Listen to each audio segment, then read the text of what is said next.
Hey, what's up, everyone? Welcome to the Tailgate Sports Podcast. I'm one of your hosts, Tanner Johnson. With me, as always, is Ricky. He's back. I got a camera, guys.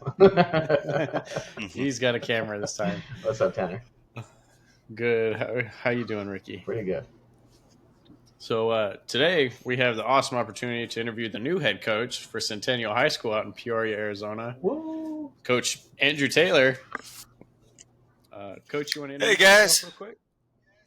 Yeah, sure. Well, hello everyone. I'm Andrew Taylor, Centennial High School out in Peoria, and I was recently promoted. I was a longtime defensive coordinator there, working with my father, Richard Taylor, and the school promoted me about a month ago. So about a month into the job, and it's Mm-hmm. real exciting and loving it.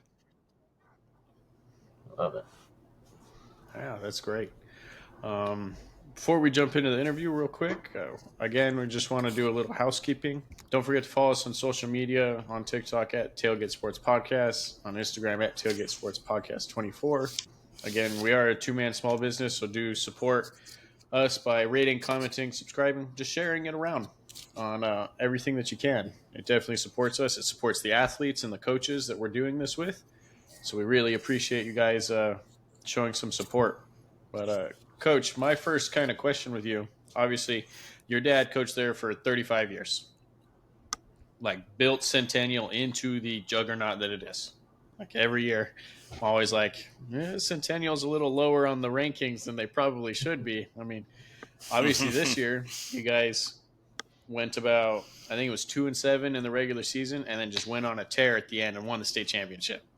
Love it. Like that's how Yeah. sneaky good you guys are. It was not really the way the way we wanted it to go, but yeah, we were Yeah. 3-7 the regular season. Lost quite a few heartbreakers along the way, so we were, maybe the best 3-7 team that had been around in large high school Arizona history, at least in quite some time. And something that was really encouraging to me is, we were losing quite a few of these close games. Most of our losses were very close. And our team, that next Monday at practice was still practicing really hard, working out hard, great enthusiasm, a lot of focus on the game plan. And so that was very inspiring for us coaches because we're like, hey, these we're close. We're close. These guys know it. You can tell. You can feel it. If we can just get on a roll here, something really great could happen. And it did. And so we had That's that awesome. quintessential Cinderella story. Yeah, it Love was it. awesome to watch and see. I mean, you Hmm. beat quite a few great teams through the playoff in order to get that championship. It just showed that you guys are what you are. You are a great team and a great program. So, kind of Yeah, going off of thank you that, what guys. taking over for your dad, who is obviously 35 years there, what are some personal goals for you this first season? Great question.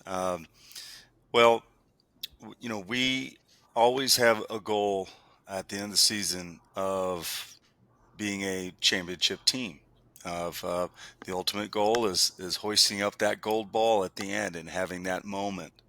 And so, that goal hasn't changed. Now it would just be that goal, but with me and this different form of role, a more prominent role. And so, uh, yeah, that end goal is still there, but something just on a real individual level is for me to be able to be successful in wearing this new hat. Um, Quite a few of the tasks I'm doing now were things that I was involved in. I went into this with my eyes wide open. I had as good of an idea of what this was probably going to be like as an assistant coach can have.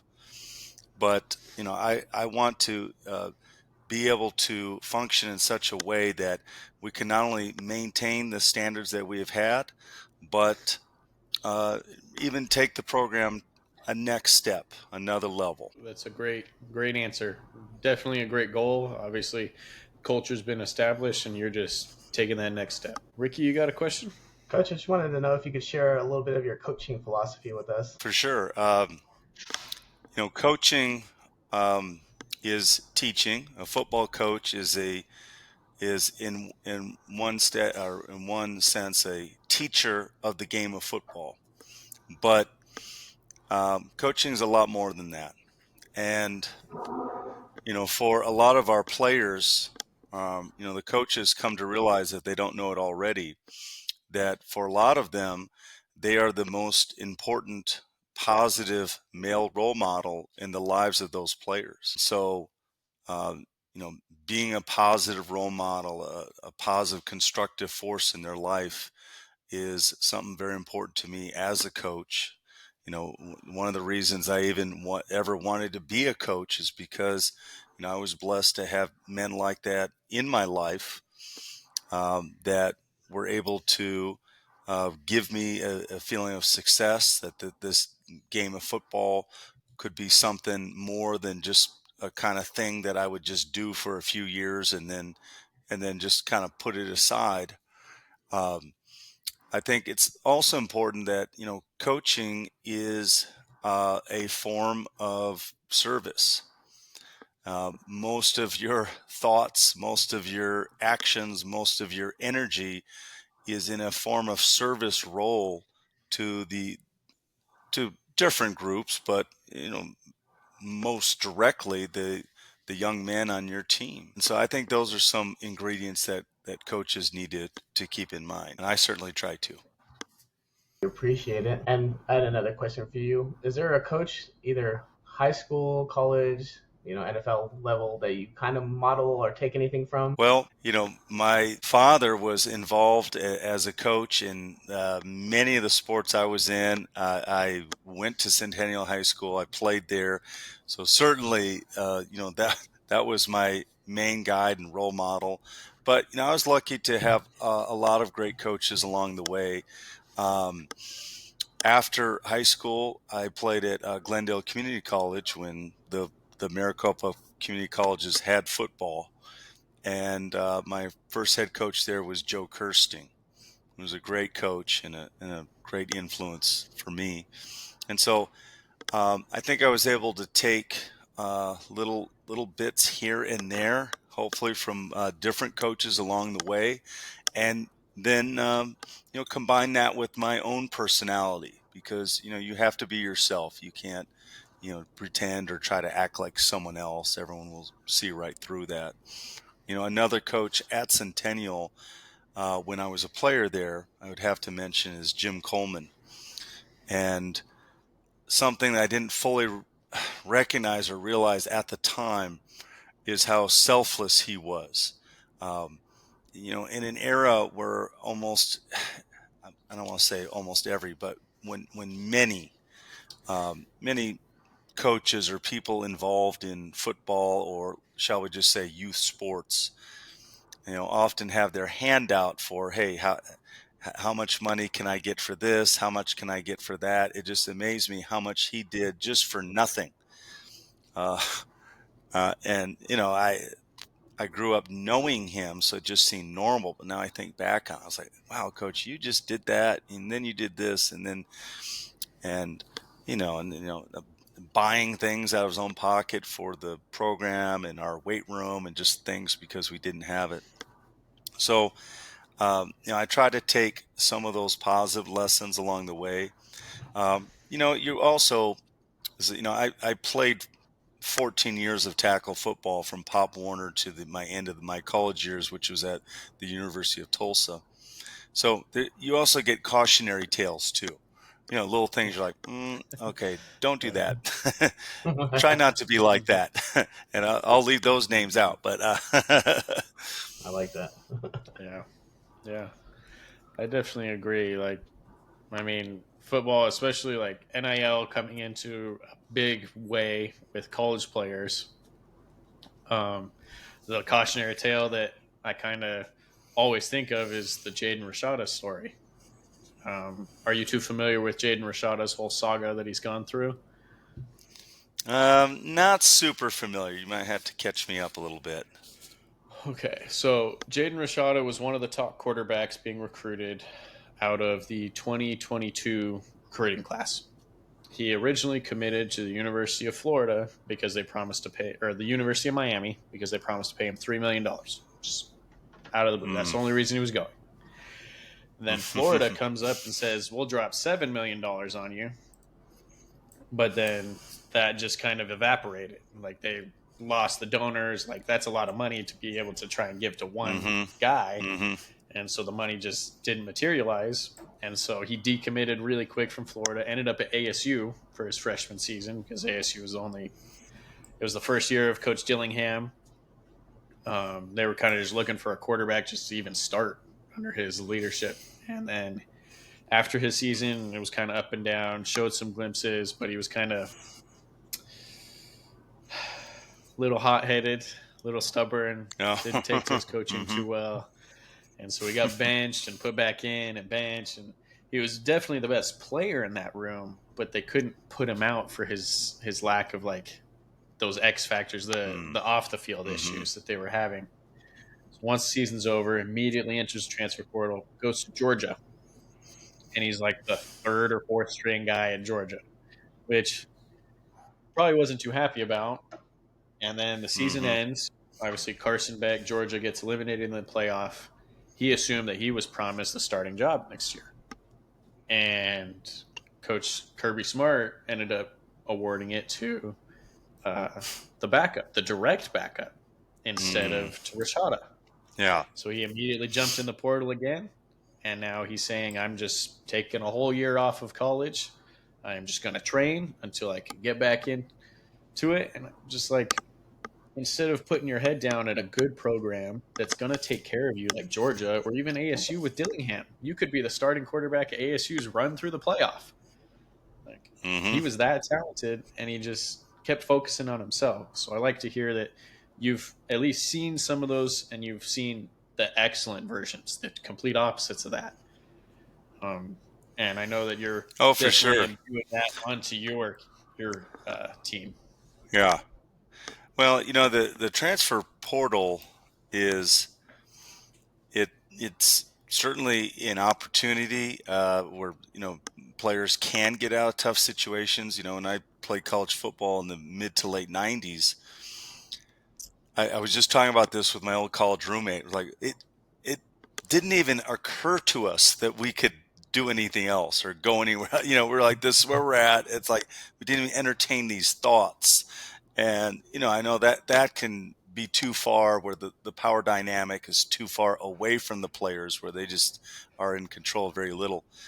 But the portal also has ended up just being a black hole for thousands of athletes. I think that's a Yeah, tale about all this that doesn't get explained a whole lot. A lot of guys think, oh, I'm out of here. I'm going to portal, and they think that where they're going to go is going to be just as good, well, usually better than where they're at, and they might find out their opportunities are less. Um, yeah, and some guys they portal out because they had issues and problems, and they might not be aware how much college coaches communicate about guys. So if you're a walking disaster at school, X, you got to figure those traits aren't really going to get a whole lot better with Y. You just might be the same way, just with more money, making you Yeah. potentially even more dangerous. But yeah, those yeah. stories are certainly interesting. It reminds me of I saw this interview with Nick Saban, and he was talking about his decision to retire, and something that he and his wife would do with a lot of the recruits before they would leave is they would talk with the parents about what was important for the parent to see in their son, with him growing and maturing, and you know becoming a responsible adult, and things that he might want to do it with his life. And they said towards the end, the only thing the parents wanted to talk about is how much NIL money they were going to get. And then at some point, that last bunch of parents left, and that That's all they seemingly cared about. And Nick Saban and his wife kind of looked at each other. He usually calls her Miss Terry, and they were just kind of like, "What, what are we doing here? If we've just Yeah. become, in essence, bankers." Yeah. As soon as I say that, then you think of all the billions upon billions upon billions generated by this wonderful sport of football. And, we're talking about college football. And you go, well, I mean, it needs to go somewhere. Should it only be Hmm. in the hands of the board of regents or the school president or the athletic director or, maybe a few select, um, you know, coaches or, so I mean, Yeah. it's a tough situation. Yeah. Yeah. It is. I was looking into Stanford University, so they actually hired Andrew Luck to be their like de facto GM, handling all the NIL and all that stuff for all of their Mm-hmm. sports. Just because obviously he's a Stanford legend, he has this huge pedigree. But that university prioritizes their Olympic sports, and so whatever a majority of their NIL budget is ended up pushing towards other sports outside of football, and then you see Mm-hmm. most of the competing teams, specifically like Oregon. Oregon gets millions of dollars in donations from Nike Mm-hmm. just in order to Yeah. like try and win a national Mm-hmm. championship. Yeah. Like Phil Knight, right? Phil Knight is going to pay for a championship at this point. Mm-hmm. Yeah. But Yep. I wanted to ask about one of the players. He graduated last year. It's Noah Carter. Okay, I wanted to ask kind of your Mm-hmm. experience with Noah. Obviously, he committed to Alabama. He's, I believe, still there. Last time I checked. Yes. Kind of just, I want to Uh, just let you kind yeah. of Yeah. speak about him. Sure. Sure. Yeah. Yeah. Noah's journey or path to Alabama was um, through Washington originally. And then, speaking of Saban, when he stepped down, the staff went from Washington to Alabama. And so they brought him along. Uh, Noah, tremendous talent, great instincts, wonderful young man, uh, loves football, loves life. And he was just an incredible player for us on both sides of the ball. And so he is at Alabama. He was able to get on the field a little bit last year, and is anticipating more. They've beefed him up a little bit. I think he's up to about 245 now. I just spoke with his father not too long ago. And so I like that. there's an excellent chance there's going to be a lot of Noah Carter out there for the Crimson Tide this Mhm. season, which would just be awesome to see. I definitely hope. I mean, he's like the perfect combination to what they already have there. They have their Hmm. He's like their 3-4 defensive 3-4 stand up Yes. outside linebacker. That's like perfect for what they have. So I'm Hmm. hoping to see him out there. Definitely. Yeah, and that's that we used him on defense anyway, primarily as a weak side rush end. He would drop off from time to time as well, and he could cover anyone out of the backfield, and then he would switch over and play receiver.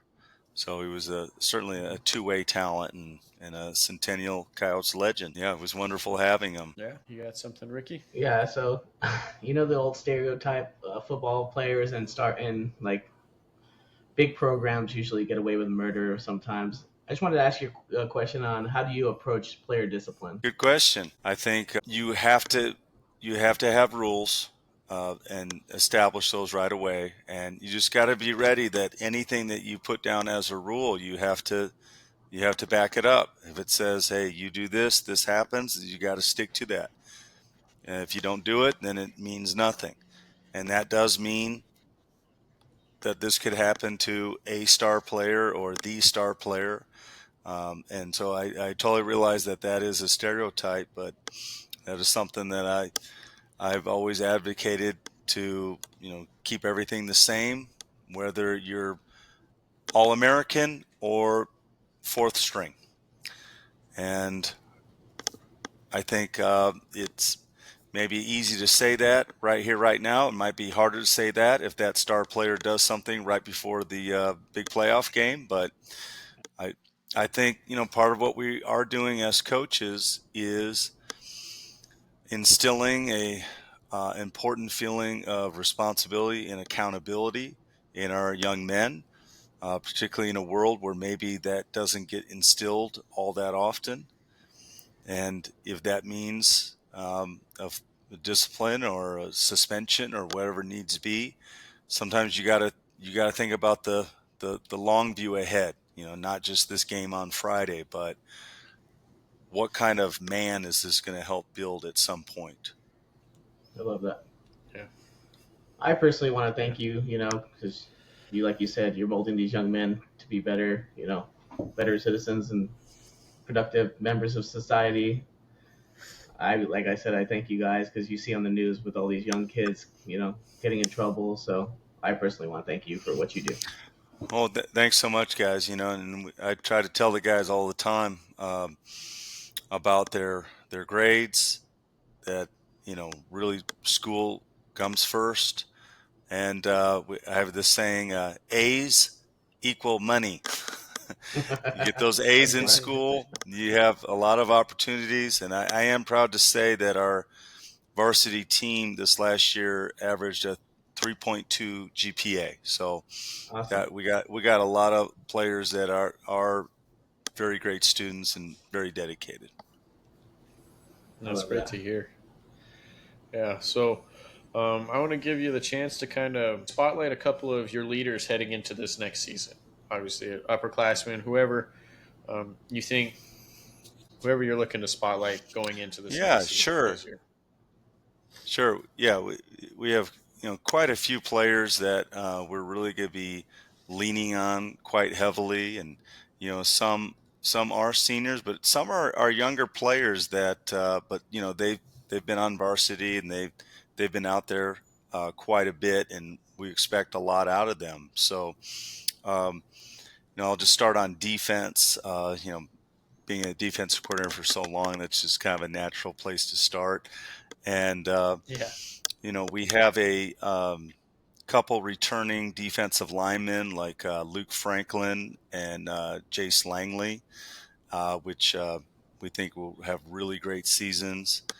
And um, our DBs, we have several returning DBs, Elijah Carruthers and Devin Taylor. No relation, but Devin Taylor. We have another player, last name Taylor, that is really having a great offseason, Eli Taylor. So those are some guys, and I apologize in advance because anytime you start naming names, I don't don't want to leave anyone out, but just a few guys top of mind right there. And then over on the offensive side, Kane Manna will be a senior quarterback, and so we're depending on a lot of leadership from him. Um, we have several returning linemen, um, such as Bryce Pollard, um, and then some really great young ones coming up too, like Ben Lowther and Carmelo Callaway. Um, we have a tight end named Torrin Hill. His dad also helps coach on the team, and receiver Sebastian Moreno. So just to name a few guys that we'll be depending on, and how those guys help to forge and form the team and lead the team on and off the field, off season, in season, and in games will determine what 2025 will be. Because ultimately we say this a lot, that the great teams are really player driven. If everything's coming from the coach, like if the coach is the one doing every bit of the motivating, and if the players are next to the coach and he's hollering at them, then they're working really hard, but as soon as he turns his back, then they're not. That that's only going to take you so far. The great teams are player driven. The players themselves are intrinsically motivated. they motivate each other, they hold each other accountable. And, that's really some of the ingredients that we're looking for in leaders. It's great to hear. I love it. Definitely. Yeah, definitely. Thanks for giving us a spotlight on a couple guys that we'll keep our eyes on through the season for sure. You got Yeah, any yeah. Thank you. last questions, Ricky? Just a fun question. So when a game is not necessarily going your way at halftime, do you usually give the motivational speech, or do you just have a player kind of pick the guys up? A combination. Remember for the last 24 years, I've been a defensive coordinator. So normally, what would happen? So halftime occurs, and we would have the defense, meet up near a whiteboard or something like that.